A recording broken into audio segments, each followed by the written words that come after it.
अस्सलामुअलैकुम नाज़रीन, मैं हूं नाइला भट्टी और आप देख रहे हैं ताज 92 न्यूज़। नजर डालते हैं आज की अहम खबरों पर।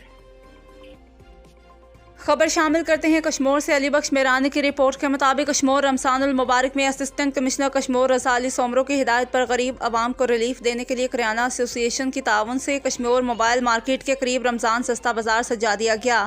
कश्मीर रमज़ानुल मुबारक में शहरियों को अशिया खुर्दनोश की सस्ती चीज़ें फराहम करने के लिए असिस्टेंट कमिश्नर कश्मीर रज़ा अली सोमरो की हिदायत पर किराना एसोसिएशन की ताउन से रमज़ान बाजार सजा दिया गया है। रमज़ान बाजार में शहरियों को मार्केट से सस्ते दामों पर घी, चीनी, जामशरी, दालें, चावल समेत दीगर चीज़ें फ़रोख्त की जा रही हैं। इस बाजार में हर चीज़ होलसेल रेट पर मुयस्सर है, जो पूरे रमज़ानुल मुबारक तक ये सस्ता बाजार कायम रहेगा। आज खुद असिस्टेंट कमिश्नर कश्मीर रज़ा अली सोमरो ने सस्ते बाजार का विजिट किया। इस मौका पर असिस्टेंट कमिश्नर कश्मीर रज़ा अली सोमरो का कहना था कि रमज़ान शरीफ में गरीब आवाम को रिलीफ फराहम करने के लिए ये कैंप कायम किया गया है।